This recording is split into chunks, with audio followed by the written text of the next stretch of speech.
welcome to Guts and Glory, the podcast which delves deep into the complex world of gastrointestinal and HPB disorders. Join me every month, wherein we unravel the mysteries of these complex issues in candid conversations with leading experts who share their experiences, tackle contentious topics, and provide cutting edge insights. I'm Sadiq Sikora, and this is Guts and Glory.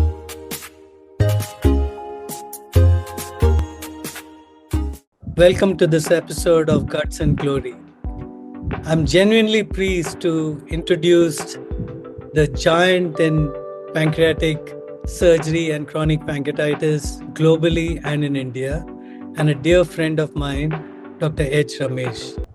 He's a product of PGI Chandigarh, where he did his MS in general surgery, and subsequently he trained in Government Medical College Madras for his super specialty in surgical gastroenterology. His foray with chronic pancreatitis started in 1980s when he joined Devamata Hospital in Kottatukulam, where he tied the knot, and since then chronic pancreatitis and Dr. Ramesh have not parted ways. He is a meticulous surgeon. He's precise, unhurried, and as he always says that his mantra for solving a problem is to break it into small pieces, manageable pieces, and get around each one of them. And he lives it all the way. And it is evident in the way he works in the operating theater and also in the patients that he manages. We've had several conversations, very enlightening, entertaining, and sometimes frustrating, but always it sort of gives me more and more to understand the complexity of this disease. I'm going to enjoy this conversation with him, and I'm sure that we'll all benefit from this conversation. Welcome, Ramesh, to this episode of Guts and Glory. Thanks, Sadiq. And I must say that I've had as many enlightening conversations with you as you have mentioned. And I would always like to say that I do get, labeled with this sobriquet of pancreatic, whereas, as you know, that I've always been uh, focused on a comprehensive GI service.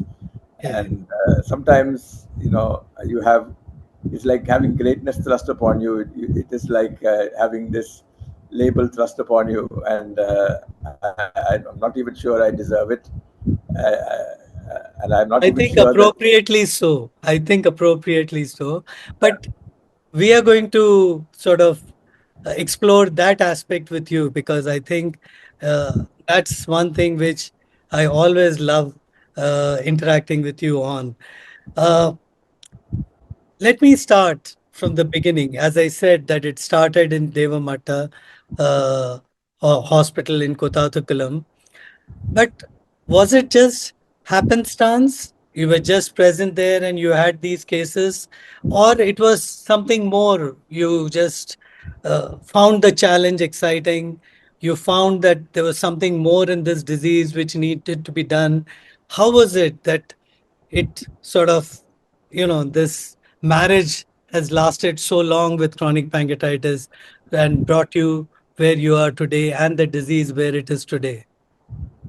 Well, we have to backtrack to the mid 1980s when I joined the Mother Hospital, Kuttatukulam. And this was a little sleepy hamlet of 15,000 people, which is a very small hamlet or a village in Kerala. And it had for itself a cattle market, a meat products, factory, and this hospital. This hospital was very well run by nun sisters. I was, very privileged to work with a surgical colleague for the first 2.5 to 3 years, and this was a guy whose name was Philip D. Thomas. Yes. I have to say that he was very scientific, very objective, very inquisitive, and he certainly lit the fire in one's belly. And maybe I just caught the virus, and I haven't looked back. I can certainly say that without his initial thrusts, I do not know whether I may have discovered the disease as it panned out in the later years. Now, you have seen chronic pancreatitis as has been, described by G. Verghese long back. Uh, is the disease same as in the West, or there is this area of geographic area which has this kind of disease? And how different is this disease from the West that people call chronic pancreatitis? Well, for a start, the bulk of the chronic pancreatitis in the West is secondary to alcohol misuse. Uh, I'm not suggesting for a moment that Kerala is in any way behind in terms of alcohol use. In fact, I Mm, understand now that it is on the top as far as per capita alcohol consumption. But certainly, we have a large proportion of women who have never touched alcohol who have chronic pancreatitis. And in every other sense, apart from some morphological differences, apart from some other subtle differences which we can go on as we continue this discussion, we are still talking chronic pancreatitis, and Western workers have really found our template to be rather useful in managing their patients, except that they had to add the important caveat of rehabilitation and getting the patients off the inciting agent, which was alcohol in that case. In fact, the West takes a very cynical view of alcohol misuse. They don't even talk about getting the patient well. They don't talk about. They in fact ask like a deceased donor liver transplantation. They want people to go off alcohol before they are actually treated. mhm. Whereas I have a very different view. People who are actually suffering the agony of severe abdominal pain need relief as well. Exactly. So Yes. I think we need to rehabilitate them to socially. Sometimes it means finding them jobs, finding them different places in their society, but also treating them on the side if required by endotherapy or surgery or whatever method. So, what you're saying is chronic pancreatitis and its affliction is similar, though the morphology and etiology may be different. So, just say, what is the morphological difference and how does it impact how we approach these patients? So, if you had to take a typical alcoholic pancreatitis in general, the duct diameters are smaller, the inflammation is more, there are more pseudocysts, abscesses, there's more adjacent organ involvement like biliary or duodenal obstruction, and the calculi are smaller. And they may have preserved pancreatic function for a while longer, whereas in the idiopathic or the tropical or the India pancreatitis of non-alcoholic individuals, is generally you have slightly larger ducts, larger calculi, and perhaps less inflammation, but more mass formation, and also this unhappy occurrence of cancer. Hmm. Hmm. So, there was a time when we believed that there are certain geographic pockets where this occurs even in India, and there was a certain morphological and clinical presentation. Has it changed over the period of last 2, 3 decades, or it has remained the same? And it's just that we are catching them at different time points. I think this we've just become more aware of the disease because of the higher prevalence of the disease or the higher incidence of the disease in Kerala, which stood out. And as you know, the workers in Kerala did publicize their findings much more emphatically. Professor G. Varghese is a professor of medicine in Kochi Medical College, and he was quick to report in 1968 his story of pain in childhood, diabetes in adolescence, and death in the prime of life, because he found they were all nutritionally impacted, and they just didn't last much into adult life. But very soon, workers all over India, and in a very important consensus meeting which happened in the 90s, talked about their disease being different. And yet, 25 years later, they're all talking about the same disease. As Mm. you are well aware, the Kashmir Valley has a very large number of patients with chronic pancreatitis, very devout Muslims who do not drink and who eat rice predominantly, and who have pancreatic That's inflammation and cancer as well.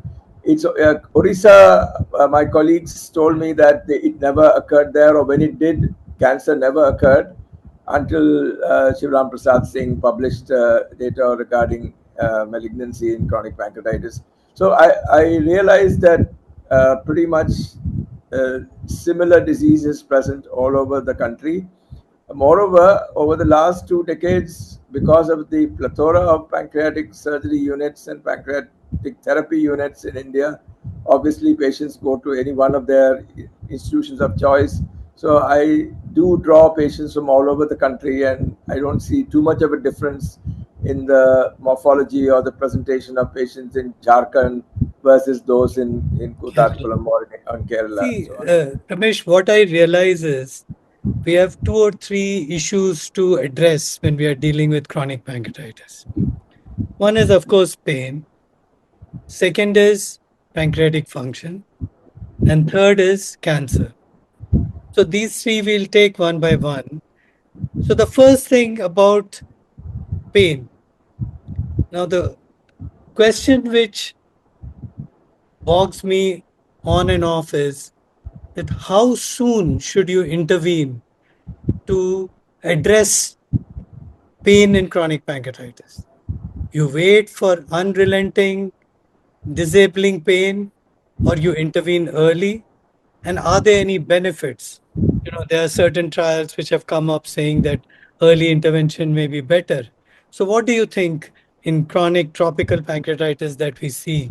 When should intervention be offered to patient? Well, In, if a patient were completely asymptomatic and were picked up only on a routine scan, or scan done for a gynecologic condition, or an X-ray done for something else, that's a different cup of tea. But even there, we need a proper cross-sectional image, because I have encountered patients who have been completely asymptomatic and who had pancreatic cancer in chronic Mm, pancreatitis. So I would like, even in asymptomatic patients, to underscore this so-called asymptomatic state by doing a good cross-sectional imaging, in which in my opinion, would be a good contrast-enhanced CT scan, and then make certain that there are no complications of chronic pancreatitis.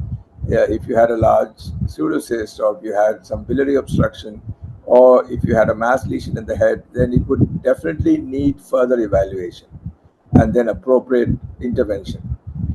Let's say there is none of these and the patient is asymptomatic, then I'm quite happy to place them in what I call is an asymptomatic group, and I follow them every 6 months. To If they don't call me, I call them to know what they are up to and what their present status was.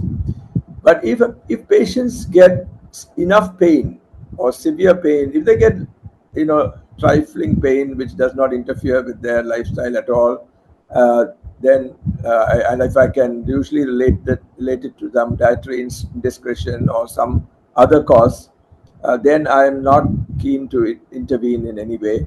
But if the patient has had severe pain requiring either hospitalization or an interruption of their lifestyle, then I begin to counsel them that this is a disease which is obviously there, and it's not going to you can't wish it away, and it's begun to rear its ugly head in terms of its symptoms.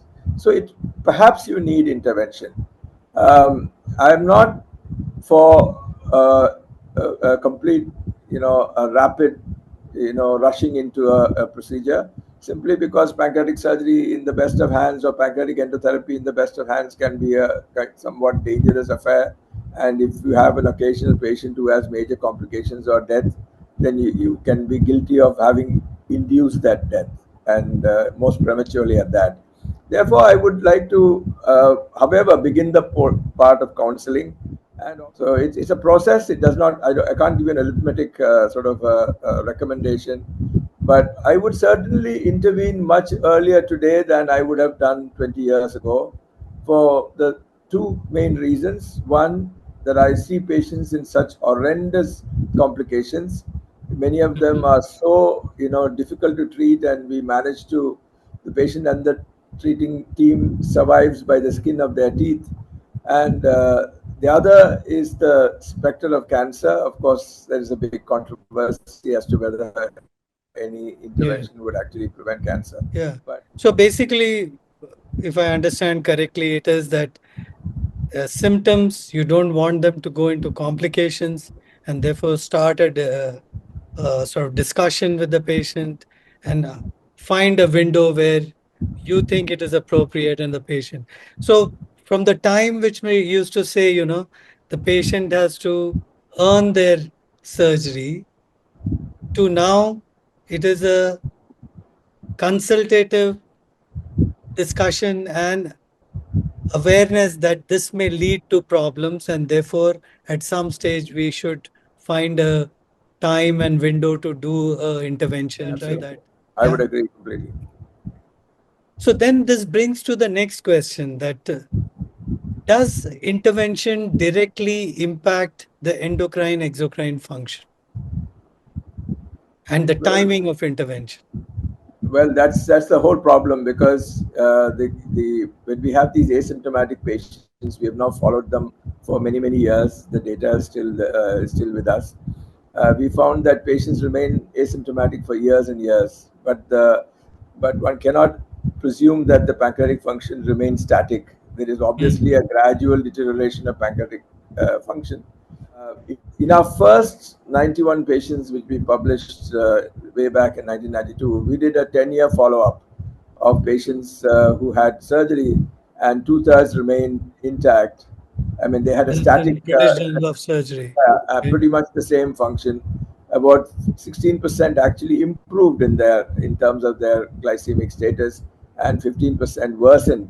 And it's remained pretty much the same, except that if there is a large inflammatory component, there is a much greater likelihood of improvement in pancreatic function. So, in a patient who has a pancreatic pseudocyst, a patient has a lot of peripancreatic inflammation to the extent that you could not even operate at the time when you wanted. You had to place an esophageal tube and let that whole inflammatory process subside, and then you had to operate weeks or months later.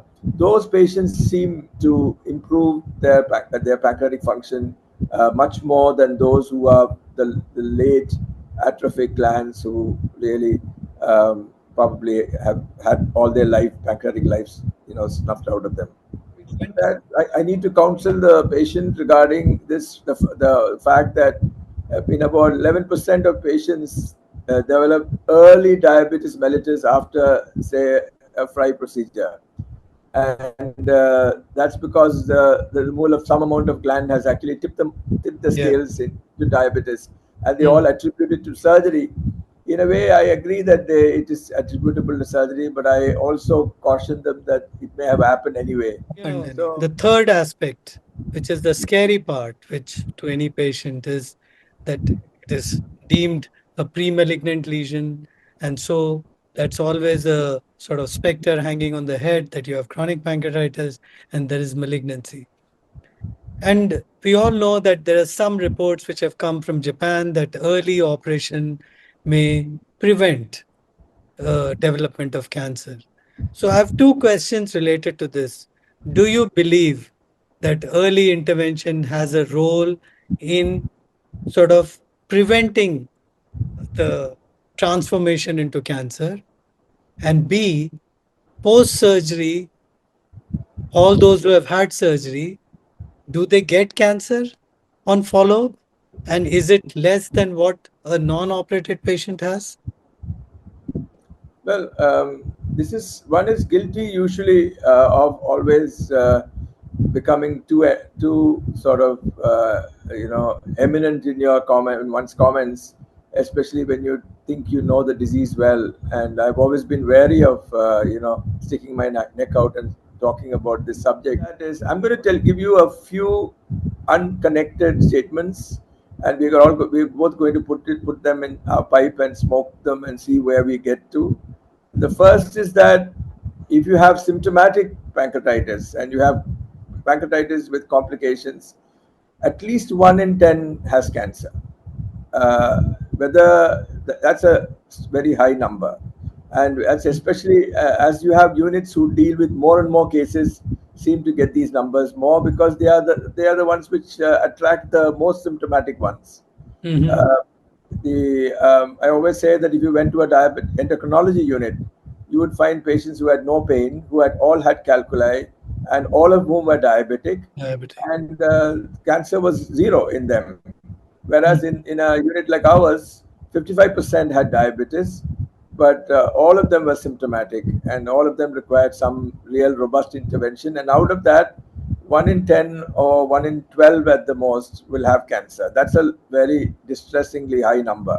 And this cancer is distinct in many ways from de novo cancer, and it's easy to understand why it is different. Having said that, now we have followed up the first 1,000 patients we operated for more than 20 years until Mm-hmm. we allowed them to see what happened to them. When you follow these patients, only four had cancer, and all of them Out of have had 1,000, extensive you're residual saying. calculi out of a 4 out of thousand. 1,000. Uh, and I have not yet seen a patient who has acalculous disease, who has ductal changes of chronic pancreatitis and intractable pain or one of the complications with cancer.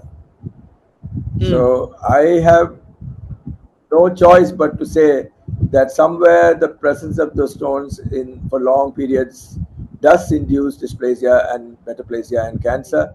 We require prospective evidence of the fact that there is a group which hasn't had intervention and the group which has had intervention, and then you have to be able to show that there's a substantial difference in cancer development in these two groups, and that I'm afraid is not going to happen because symptomatic patients will get intervened regardless.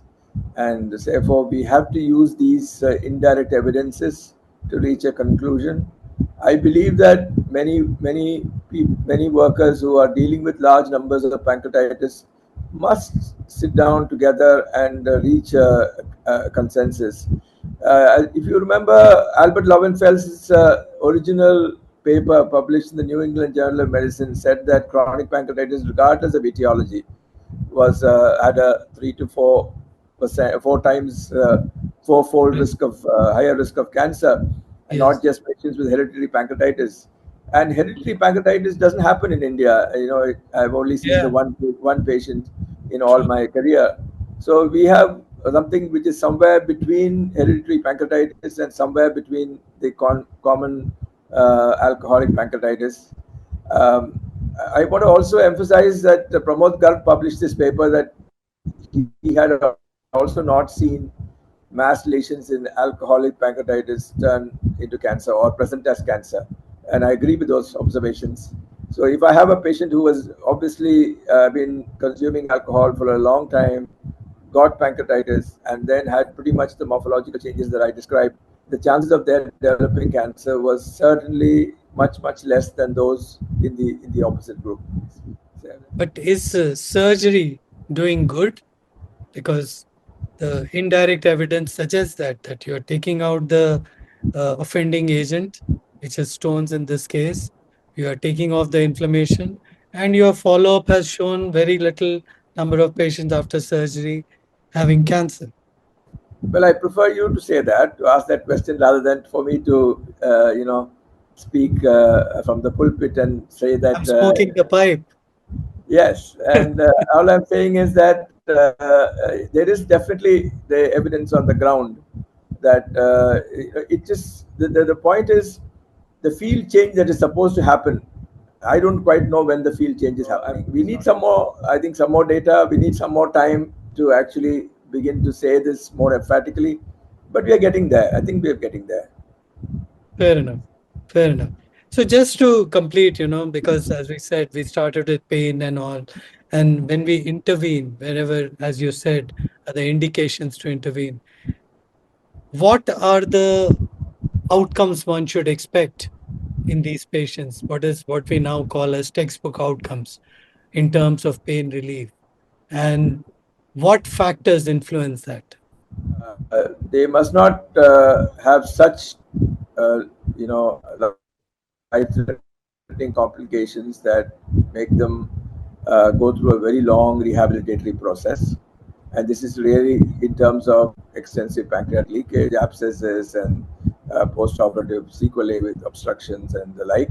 Not, but I use a pain score, with visual analog scale, to try and quantify the pain. But that is as subjective as anything else, and many patients Yeah. just can't withstand the pain. Some others are very stoic. Women in general, as we have found, they don't even talk about the pain. Sometimes they say they're okay, but you can see that they are suffering. But I used a simple formula, and I came upon it, this idea, when I was in Kuttatukulam, that if you had no pain, that was fine. That was grade one. If you had pain and the pain was went away with some tablets or with some medication and did not interfere with work. So these are the two important pillars of our judgment. Parameters. Mm. Whether they are relieved by simple measures, whether it interferes with their work. If Work. neither of them happen, then that's grade two. If you're grade one or grade two, then you're okay. That's quite acceptable for the post-operative situation. But if you have the third group, it is relieved by medication, but it interferes with work, Hmm. and that's the beginning of trouble. That means you're having a failure on your hands. And if it's not getting relieved, and if it's unrelieved pain, even with, or you if you give them narcotic analgesics, it works for the number of hours that the analgesic will work, and after that the patient has pain again. That's unrelieved pain, and that's grade 4, and that's really, a bad result. So if it's 1 or 2, it's good. If it's 3 or 4, it's bad. One of the things that you discover after surgery is that because the patient's pain is relieved, they begin to really eat better, they have more fat rich foods, and they get maldigestion. And maldigestion, as does produce some form of bloating, some form of discomfort, and that can easily be translated to colicky abdominal pain, True. and that must be clearly distinguished from postoperative pancreatic pain. And often we fail in not being able to provide enough pancreatic enzymes in the postoperative period, because actually it appears that their exocrine function worsens, whereas it is not actually so. Mm. Though these patients need adequate pancreatic enzymes, and the reason why they get pain is that because of the unopposed action of gastric acid, they and because the alkaline bicarb in the pancreatic juice is certainly diminished in any case, Yes. they get a lot of gastric symptoms. One of the things that counseling has always helped is that if they could stick to regular meal times, which helps their diabetes, which helps their gastric acid, it makes them very much less symptomatic. You always say that one of the factors for poor result in terms of pain relief is incomplete surgery. So, just I want you to elaborate a bit on that, that how do you define complete surgery in chronic pancreatitis? But you have to find a balance between radicality and conservatism. So, in terms of not, first of all, preserve the duodenum if you can, because that will make a huge difference to the pancreaticidal synchrony, and it will make certain that the nutritional Yeah. consequences of the operation are minimized. And once you preserve the duodenum, you're on the right track. There is no doubt that in the body and tail, in the tail, sometimes you have exceptions. You have mass lesions where even a tail coring is appropriate. Even there, I would not do a tail resection because of the risk of resecting more eyelids. I would core out the tail and the anastomose. Right. When in the head, obviously, the ductal system is not quite as simple, and Mm. therefore, in order to get a better grip on the head clearance, you would then have to do a substantial amount of resection of the gland in the form of coring or a subtotal resection. and use the preoperative imaging as a guideline is one way, but I don't quite, I say yes, you look at the preoperative imaging as a guideline, but also remember that this is a progressive disease, that if you do not do an adequate coring and take out all but the capsule and a little bit of the posterior portion of the pancreas, you run the Yeah, risk of having recurrent symptoms based on the inflammation in those sections. right. Therefore, yes, yeah, you can use the imaging, but you just don't tailor everything just to the imaging. You also have an endpoint, which is to make certain that you have cleared the entire head. So that would be pretty much my philosophy as I've learned it over the years. And this is a study in evolution. One we learn every day as we go along. For Yeah, example, we said we'd only ligate the gastrointestinal artery in continuity at the top of the neck of the pancreas, yeah. whereas we encountered a patient who had thrombosis of the gastrointestinal artery, probably due to some Inflammation. inflammation, and there were collaterals arising from the proximal GDA and going and anastomosing to the dorsal pancreatic artery. And this patient had postoperative bleeding and could not be embolized because there was no way the interventional radiologist could get his catheter there, and Yeah. therefore had to be operated. So I have now revised our formula to say that we would ligate the gastrointestinal artery separately outside the pancreas. Realize that the Oh. gastrointestinal artery is a major engine for vascular issues in the pancreatic head, and that's where Mm, the most of our battle is being fought. And therefore, it would mm, be appropriate. You don't you. It's better we actually ligate it and divide it rather than to just ligate it, so that it's completely mm. separate from the pancreas. This is something that has happened in the last year or so, Yeah, and so right. So I'll move on to two more situations. One is, the classic large duct, large stone, atrophic pancreas. The other is a small duct disease. Now, is this a disease in evolution? Is this a different disease altogether?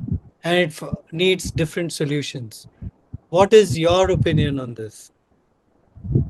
well, it could be a disease in evolution. The narrow duct could be a disease in evolution, but again, we are hampered because we do not longitudinally, follow up these patients with the morphologies what they are.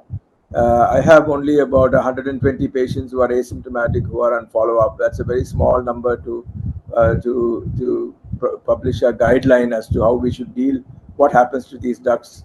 So Oh, well, thank you. if you have a dilated duct, we have no clue where it started. So this may have Yeah, actually happened over, as I said, over 20 years. And I want to just bowl another googly and say that you would have patients, as you know, as you're well aware, that patients who have absolutely atrophic glands, fat laden, fat covered glands with large calculi, but who are neither diabetic nor having fat in maldigestion. And yeah, so, obviously, the rest of the gland is quite able to sustain the pancreatic function. So, yes, there's a dichotomy, in my opinion, between the actual function and the morphology yeah, of the gland, which yeah, further clouds the picture. Therefore, I prefer to place the functional aspect on the side for the moment, concentrate on the aspect that disables the patient, which is the yeah, pain or the complication, and treat it. And along the way, do not take away large chunks of pancreas and further debilitate them, but preserve the gland in order to provide them the best opportunity to have a long-term good quality of life. So I would treat the dilated duct and the narrow duct with the same approach, except that in a dilated duct, endotherapy is an option.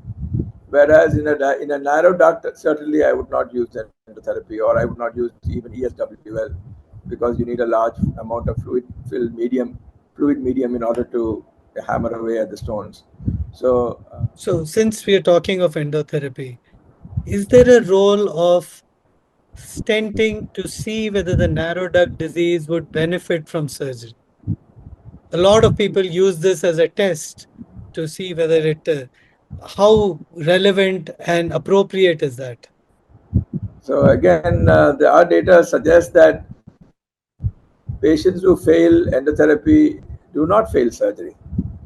Because what is done in surgery is quite different from what is done in endotherapy. Placement of a 5 French or a 7 French stent or two, or even a Nagi bumpy stent is not quite the same as the extensive drainage that is provided by the surgical procedure. So the two are incomparable. We're really looking at apples and oranges, and certainly that's not a therapeutic test.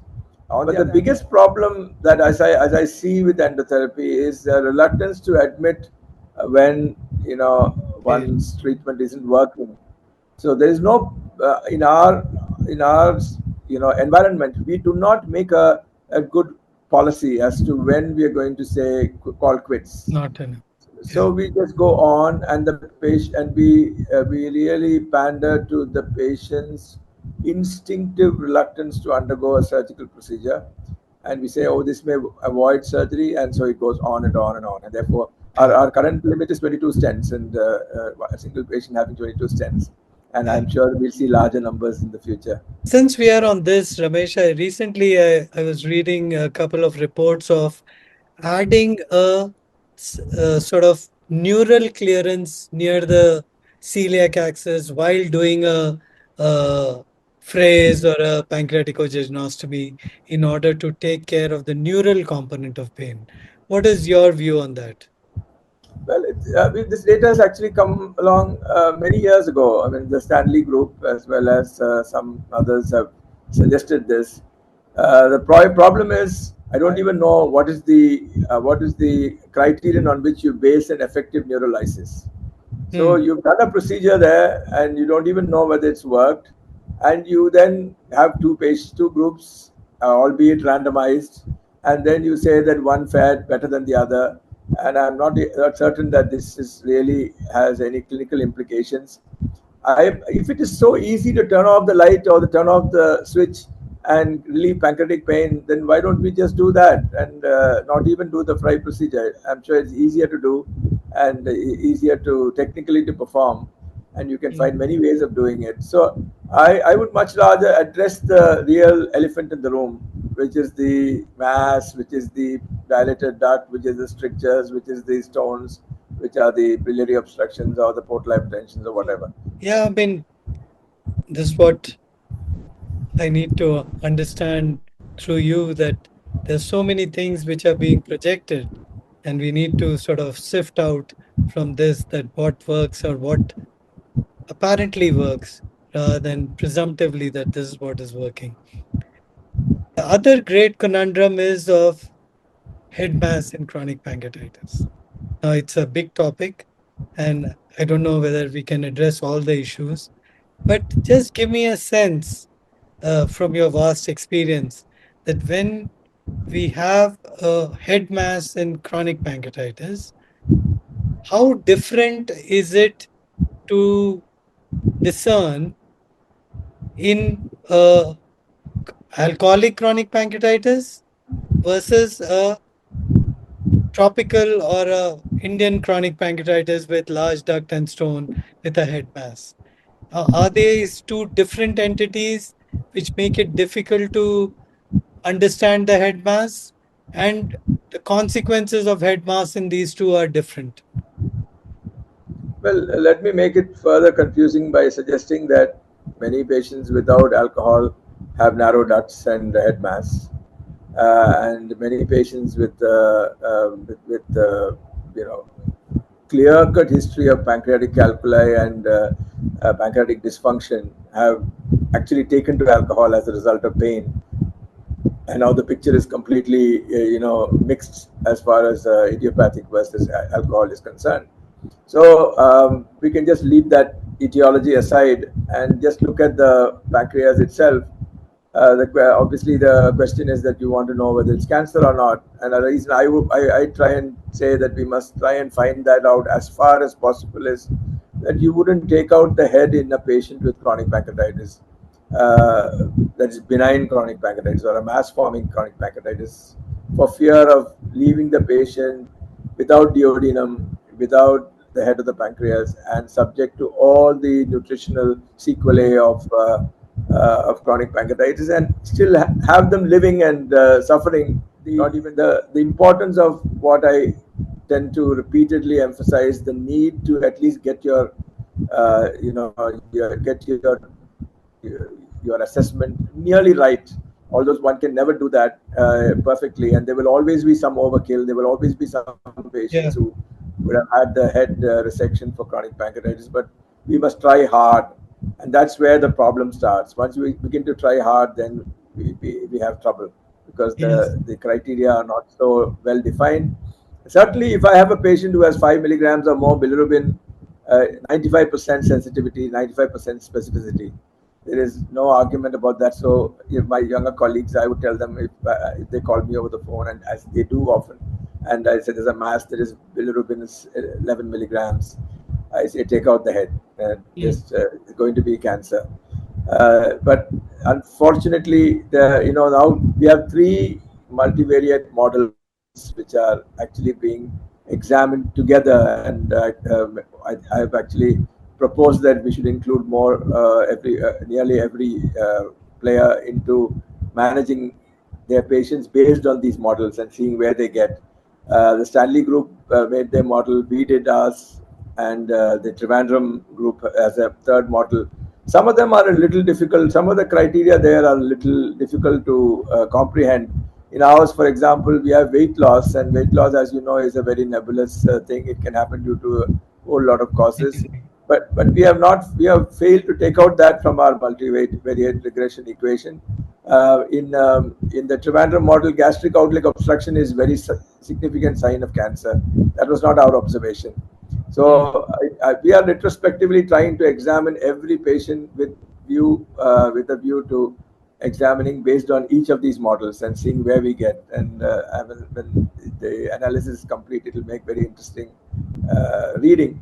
And then, of course, we can prospectively go on to suggest what we can use. And this is perhaps the beginning of artificial intelligence, I was because going to come to that.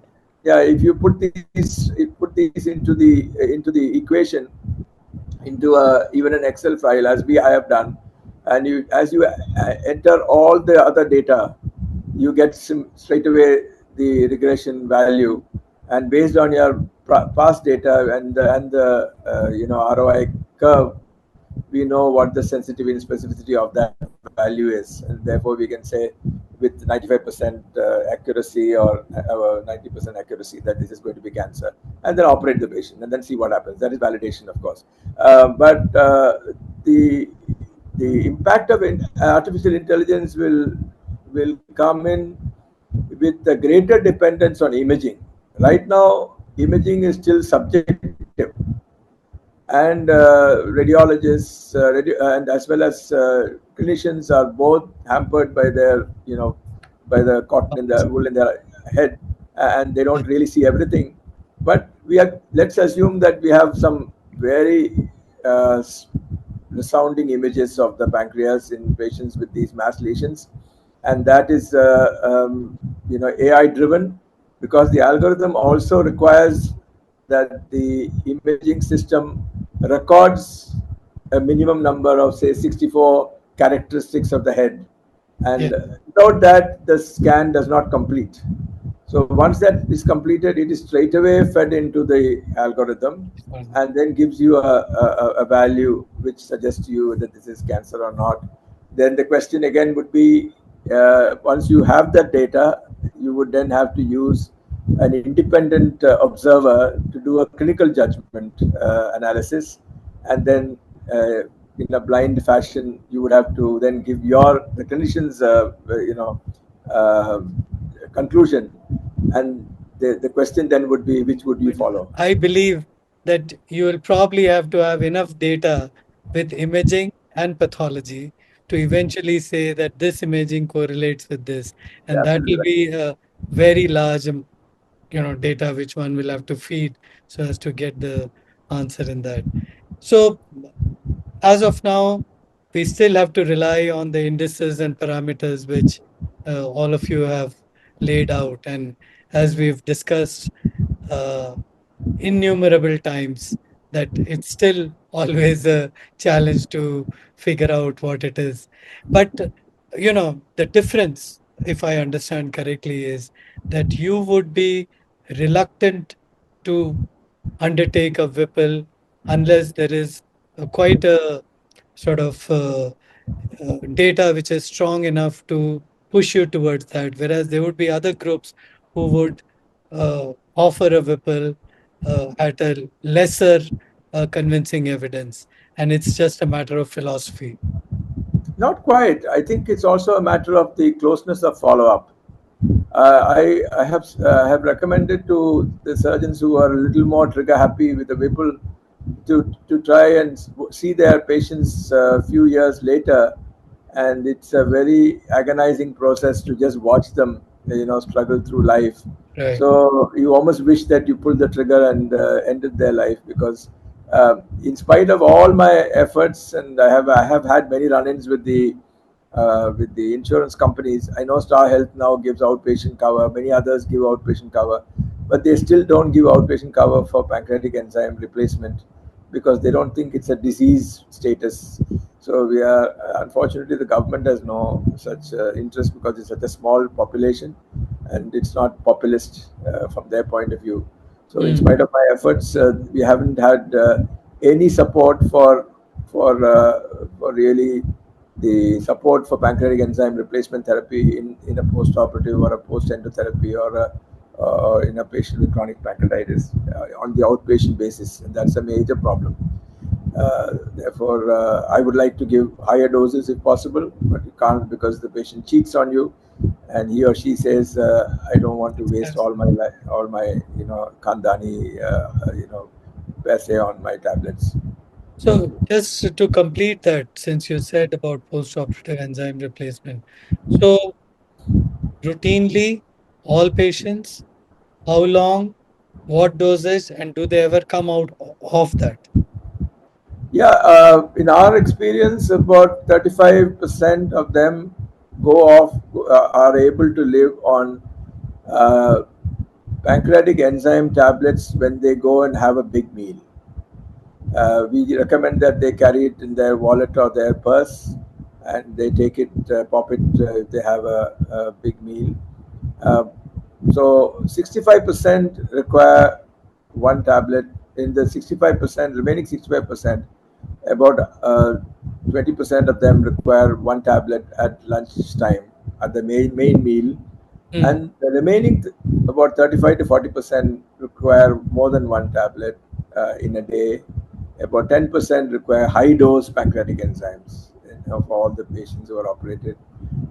This I don't even know whether this depends on the duration of the disease, because I don't know when the disease started. So that's the problem. So I kind of have a sense that it may be related to the duration of the disease or the acuteness of the symptoms.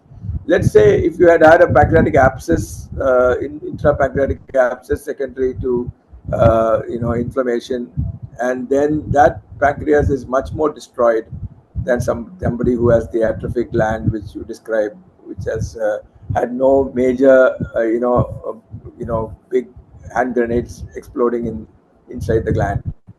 So the course of the disease also seems to affect the long-term pancreatic insufficiency. And do they need lifelong, or you are able to pull Yes, them out? about 10 to 15% of patients have been on lifelong. Have at least been on continuous pancreatic enzymes of various degrees. I believe that they also titrate it themselves because they Mm. become very good at it, And, and they don't even refer to you. They tell you, "Oh, of course we are taking those tablets," but mm, you know better than yeah, that. yeah. So Ramesh, one more thing, this uh, apparent conflict between endotherapy and surgery.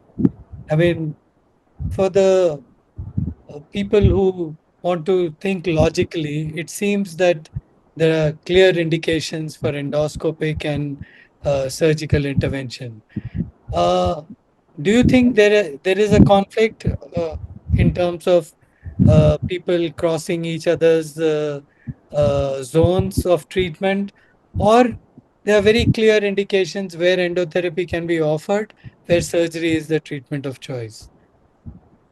I think there are very clear indications to start with. If I had a patient who had very fairly limited ductal disease and then had, say, a ductal disruption and a pseudocyst or a pancreatic pleural effusion, um, if I had able to get a stent across the ampulla and into the pancreatic duct beyond the most proximal stricture, it is absolutely life saving for that patient.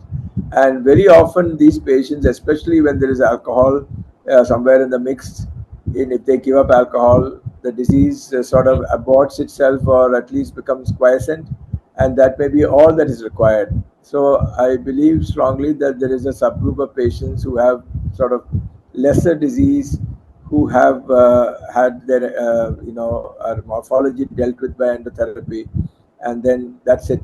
That they pretty much have lived 10 years and more without any other intervention. But I think the reality for my gastroenterology colleague is that if you are requiring repeated insertions, I think it Mm. would be naive to believe that your 11th stent would actually be the one decision maker or the one which would get the patient. I believe that the data is very robust to say that certainly you can't give long-lasting pain relief with the stent or with the ESWL, but then I think everyone believes that, like the ostrich To the burying its head in contrary. the ground, that is the contrary.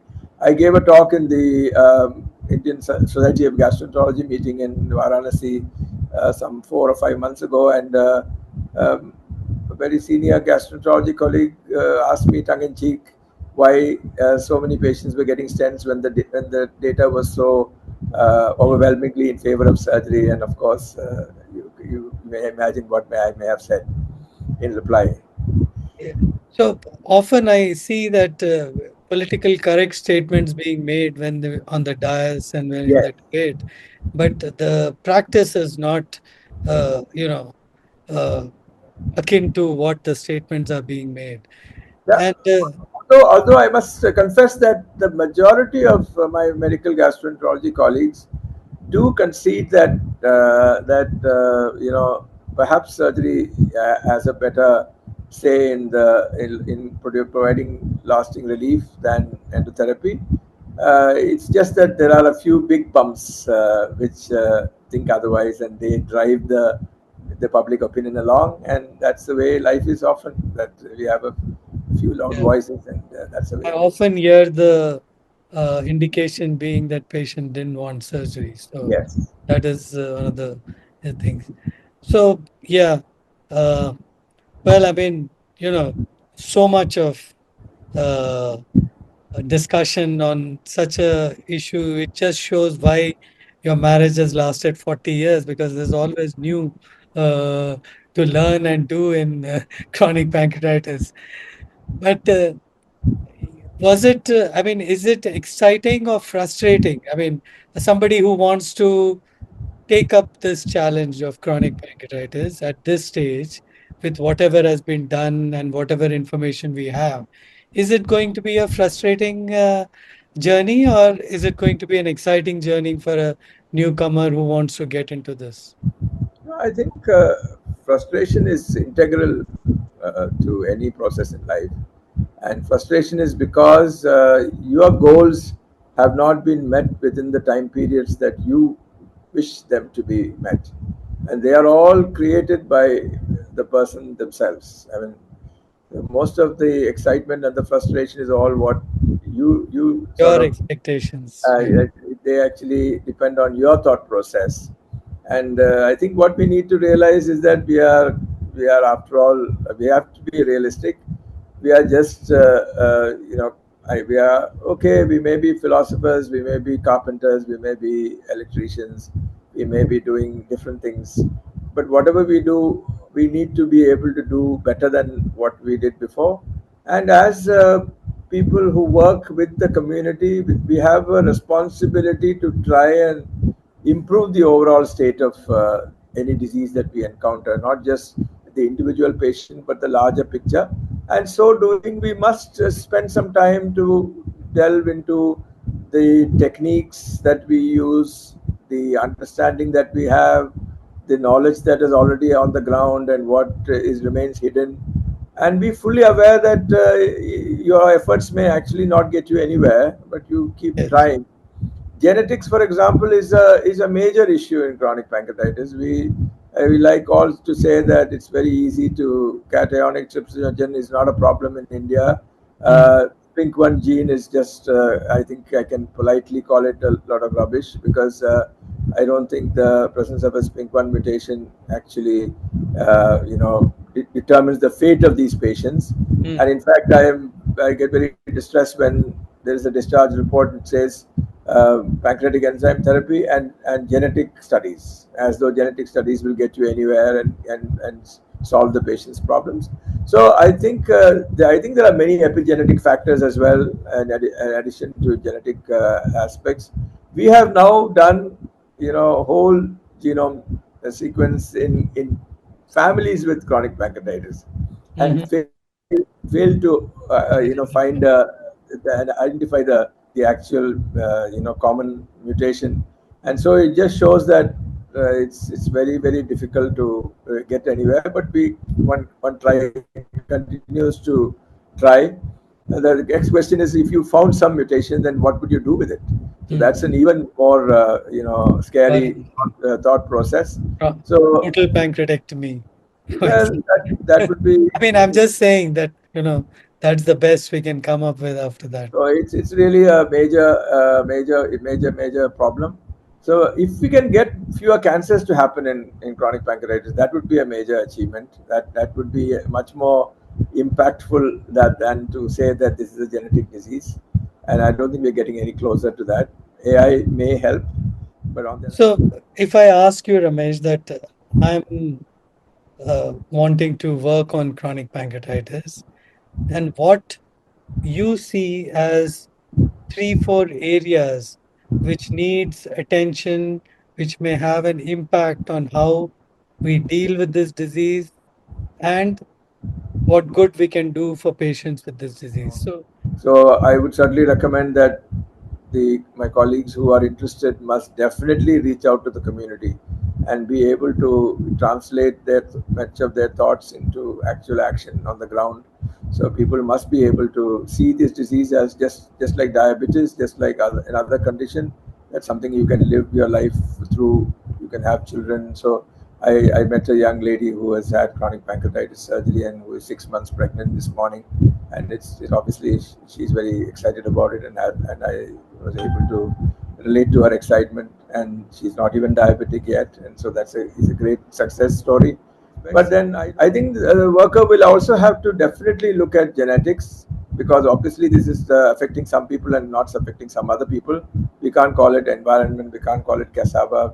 There has to be a genetic basis, and if you delve in it long enough, I'm sure you'll find the pearls in the oyster. And thirdly, we need treatments which are more effective. Minimally invasive surgery is a great step in that direction. And it is confined to patients with milder forms of pancreatitis, not the ones which are extremely inflamed, where the peripancreatic tissue is completely fibrotic and scarred. So that again brings us back to your first question, that the later you wait, the lesser the chances of you're doing a minimally invasive procedure and having a more patient-friendly recovery. So it all sort of it's a very is a yeah, exactly, it's a catch-22 situation. So is that doesn't mean that you would intervene in patients earlier for that reason? No, but that would certainly weigh on your mind, that I wouldn't want to wait too long and have all kinds of complications. So I would like to bring all these into the mix if I had to guide a younger colleague to take up the gauntlet and move forward. I'm sure there'll be enough for him or her to spend a whole lifetime in if they wish. sure, sure. Thank you so much, Ramesh, for spending time with us, sharing your thoughts and insights into this difficult problem. Uh, I've really enjoyed talking Uh, with this because this time it's been we are on camera and we are more civil. So, but honestly, it's a pleasure. Thank you so much for It's joining been us. my pleasure, and it's always enlightening talking to you.